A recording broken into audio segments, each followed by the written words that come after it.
വിഴിഞ്ഞം തുറമുഖത്തിലെ വിദേശ നിക്ഷേപത്തിൽ അദാനി അതൃപ്തി അറിയിച്ച് മുഖ്യമന്ത്രി. കൺസഷൻ കരാറിലെ ബാധകമായ വ്യവസ്ഥകളും മറ്റ് നിയന്ത്രണങ്ങളും നിർദ്ദേശങ്ങളും പരിശോധിച്ച ശേഷം തുടർ നിലപാട് സ്വീകരിക്കുമെന്നും മുഖ്യമന്ത്രി അറിയിക്കുന്നു. AK സ്റ്റെഫിൻ വിവരങ്ങളുമായി ചേർന്നുണ്ട്. സ്റ്റെഫിൻ, ഈ ഒരു സമയത്ത് വലിയ ചർച്ചയായി നിൽക്കുന്നതാണ്, പ്രതിപക്ഷം ഒരു ആയുധമാക്കി എടുക്കുന്നതാണ്. കൂടിയാലോചനകളൊന്നും നടത്തിയിട്ടില്ല, ഇതിൽ മറ്റ് പ്രശ്നങ്ങളും മറ്റു കാര്യങ്ങളും ഒന്നുമില്ല, ഇനി കൂടുതൽ പരിശോധനയിലേക്ക് പോകും എന്നുള്ളതാണോ മുഖ്യമന്ത്രി അറിയിക്കുന്നത്? ഇപ്പോൾ ഈ ഒരു സംഭവം ഇത്രയും വലിയ രീതിയിൽ ചർച്ചയായി നിൽക്കുന്നത് കൊണ്ട് തന്നെ ഒരു വ്യക്തമായ ഒരു വിശദീകരണം ഇന്നത്തെ മുഖ്യമന്ത്രിയുടെ ഓഫീസിൽ നിന്നുള്ള വാർത്താക്കുറിപ്പിലുണ്ടോ?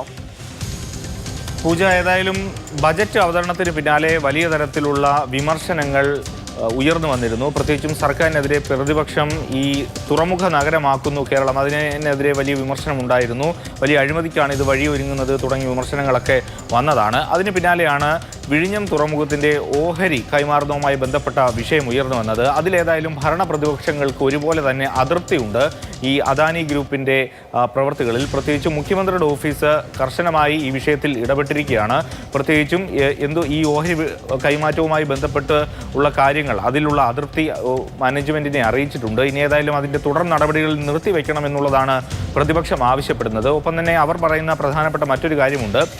25% ഓഹരി പോലും കൈമാറ്റം ചെയ്യണമെങ്കിൽ അത് സർക്കാരുമായി കൂടിയാലോചിക്കണം എന്നുള്ളതായിരുന്നു കൃത്യമായിട്ടുള്ള ചട്ടം. അതിവിടെ നടന്നിട്ടില്ല തുടങ്ങിയ ആരോപണങ്ങളാണ് പ്രതിപക്ഷത്തിൻ്റെ ഭാഗത്തു നിന്നും ഉയർന്നു വരുന്നത്. ഏതായാലും ഈ വിഷയത്തിൽ ഒരു അടിയന്തര ഇടപെടൽ സർക്കാരിൻ്റെ ഭാഗത്തു നിന്ന് ഉണ്ടാകണം എന്നുള്ളതും ആവശ്യപ്പെടുന്നു. ഏതായാലും മുഖ്യമന്ത്രിയുടെ ഓഫീസിനും സർക്കാരിനും ഈ വിഷയത്തിൽ കടുത്ത അതൃപ്തിയുണ്ട്. കാരണം അവർക്ക് തുറന്നു തന്നെ പറയേണ്ടി വന്നു, സർക്കാർ അറിയാതെയാണ് ഇത്തരത്തിലൊരു നീക്കം നടന്നത് എന്നത് സംബന്ധിച്ച്. അതുകൊണ്ട് തന്നെ കടുത്ത അതൃപ്തി മാനേജ്മെന്റിനെ മുഖ്യമന്ത്രി അറിയിച്ചു.